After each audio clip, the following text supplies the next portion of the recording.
नमस्कार, मैं डॉक्टर सुमित गुल्ला, miracles Apollo cradle, consultant internal medicine. आज हम बात करेंगे विंटर एयर पोल्यूशन के बारे में। अब ये विंटर एयर पोल्यूशन होता क्यों है? जैसा कि हम सब ने दिवाली मनाई है, बहुत सारे पटाखे जलाए, बहुत सारी आतिशबाजी की। ये एक मुख्य कारण होता है कि विंटर एयर पोल्यूशन होता है। दूसरा, हमारा तापमान, जैसे टेम्परेचर ड्रॉप हो जाता है as we enter the winter season. तीसरा, ये सीजन भी ओवरलैप करता है पराली जलाने के समय। जैसा हमारे नॉर्थ के रीजन्स में this region corresponds to the stubble burning, जिसको बोलते हैं पराली जलाना। ये तीन मुख्य कारण होते हैं कि दिवाली के बाद एकदम से विंटर एयर पोल्यूशन बहुत ज़्यादा बढ़ जाता है। अब विंटर एयर पोल्यूशन बढ़ने के मुख्य पोल्यूटेंट्स क्या हैं? जैसा कि आपने न्यूज़ चैनल्स में देखा होगा, न्यूज़पेपर्स में सुना होगा, एयर क्वालिटी इंडेक्स के बारे में बहुत बात की जाती है। तो एयर क्वालिटी इंडेक्स मुख्य रूप से किन किन पोल्यूटेंट्स पे निर्भर होती है। सबसे पहला रहता है पार्टिकुलेट मैटर, जिसमें दो तरह के पार्टिकुलेट मैटर होते हैं, एक 2.5 और एक पार्टिकुलेट मैटर 10। दूसरा हमारा रहता है सल्फर डाइऑक्साइड। तीसरी हमारी रहती है नाइट्रोजन मोनोक्साइड। चौथा हमारा रहता है वॉलेटाइल ऑर्गेनिक कंपाउंड्स। और पांचवा ओजोन, जो कि मिक्सचर होता है आपका वॉलेटाइल ऑर्गेनिक कंपाउंड्स का और नाइट्रोजन ऑक्साइड्स का। अब विंटर आने पे क्या होता है कि ये सब पोल्यूटेंट्स हमारे ग्राउंड लेवल पे आ जाते हैं। समर्स में बिकॉज ऑफ द हीट हवा ऊपर की तरफ जाती है, लेकिन विंटर्स में जब टेम्परेचर ड्रॉप होता है तो ये सब जो पार्टिकुलेट मैटर्स हैं और अदर पोल्यूटेंट्स हैं सतह पे आ जाते हैं। इस कारण से वी फील स्मॉग या बहुत ज़्यादा धुआं हमें अपने आसपास दिखाई देता है। अब इसके इफेक्ट्स क्या होते हैं? विंटर एयर पोल्यूशन सबसे हानिकारक रहता है जो हमारे ऑलरेडी सांस के मरीज हैं, जिनको अस्थमा है, सीओपीडी है, हार्ट की समस्या है, छोटे बच्चे हैं, प्रेग्नेंट महिलाएं हैं या बुजुर्ग हैं।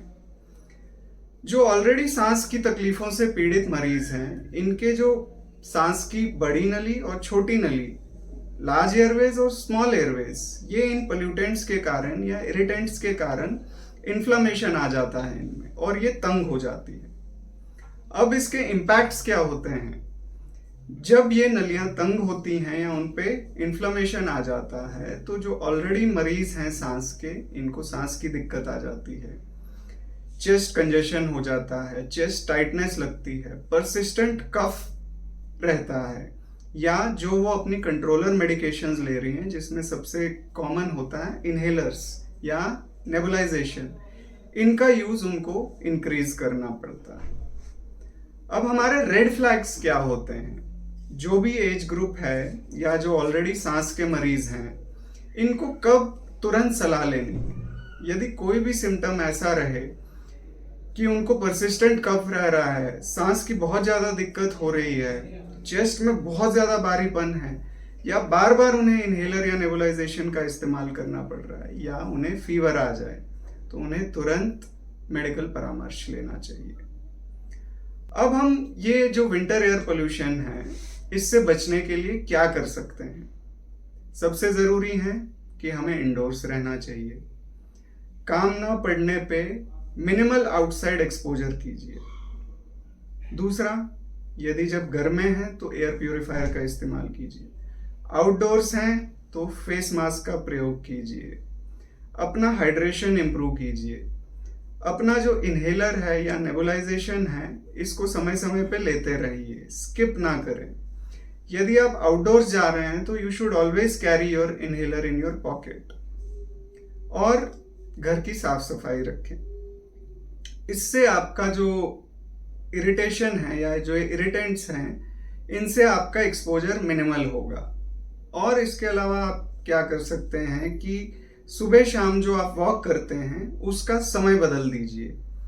सुबह शाम में ये पोल्यूशन सबसे ज़्यादा होता है, ज़मीनी सतह पे आता है। तो सुबह शाम जब टेम्परेचर लो होता है तो आप वॉक एक्सरसाइज ना करें, उसका टाइमिंग बदल के आप दोपहर में कर सकते हैं ये आप एक छोटी सी चेंज ला सकते हैं। दूसरा, सुबह शाम में अपने खिड़की दरवाजे बंद रखें। तो इस कारण क्या होगा कि स्मॉग या जो ये इरिटेंट्स हैं ये घर के अंदर नहीं आएंगे और आपको सांस की समस्या कम होगी। अब ये तो था कि क्या क्या करना चाहिए। अब लॉन्ग टर्म सॉल्यूशंस क्या हैं। जब ये विंटर एयर पोल्यूशन शुरू हो जाता है, आप चाहे मीडिया के माध्यम से या चाहे आपके चेस्ट सिम्टम्स या जो आपके सिम्टम्स हैं ये वर्सन हो जाते हैं, तो आप एक कंसल्टेशन ज़रूर लीजिए ताकि आप अपने डॉक्टर के साथ डिस्कस कर सकें कि हम ये विंटर एयर पोल्यूशन में हम अपने सिम्टम्स कैसे मैनेज करें। दूसरा, अपने घर की साफ सफाई रखें। इंडोर पोल्यूटेंट्स भी एक बहुत मुख्य कारण है जिस कारण से ये ट्रिगर होता है। पेट डस्ट है या अदर इंडोर इरिटेंट्स हैं, इनसे भी ये ट्रिगर हो जाता है। तीसरा, आप एडल्ट वैक्सीनेशन लीजिए। सीजन आने से पहले या सीजन में भी आप एक इन्फ्लुएंजा का वैक्सीन जरूर लगवाइए। चौथा, अपनी इम्यूनिटी पे काम कीजिए। इंडोर्स में ही आप थोड़ा बहुत व्यायाम कर सकते हैं, अपना हाइड्रेशन स्टेटस अच्छा रखें। तो इन सब से क्या होगा कि आपका विंटर एयर पोल्यूशन के कारण जो आपके सिम्टम्स वर्सन होने वाले हैं या जो लोग एसिम्टोमेटिक भी हैं उनको भी विंटर एयर पोल्यूशन से दिक्कत आती है। मुख्य रूप से छाती के सिम्टम आते हैं, लेकिन अदर सिस्टम्स भी इन्वॉल्व होते हैं, जिसमें सबसे कॉमन है हमारा न्यूरोलॉजिकल सिस्टम्स। इस विंटर एयर पोल्यूशन सीजन में हमारे पास बहुत मरीज आते हैं जो कि कंप्लेंट करते हैं कि हेडेक्स हैं या आई इरिटेशन है या इरिटेबिलिटी है। तो उनको कोई न्यूरोलॉजिकल इशू नहीं है, this is just winter air pollution के न्यूरोलॉजिकल इफेक्ट्स। ये सिम्टम्स भी इन्हीं सब बचाव से मैनेज हो सकते हैं। तो विंटर एयर पोल्यूशन से बचने के लिए और इसको मैनेज करने के लिए यदि आप किसी रेस्पिरेटरी इलनेस से पीड़ित हैं या आप अगर एसिम्टोमेटिक भी हैं तो आप एक परामर्श लीजिए ताकि you can make a plan with your doctor कि how to manage these winter air pollution effects. इसके अलावा यदि आपके कोई भी और सवाल हैं या क्वेरीज हैं तो आप नीचे कमेंट सेक्शन में कमेंट कर सकते हैं या you can visit our centres. Will be more than happy to help you.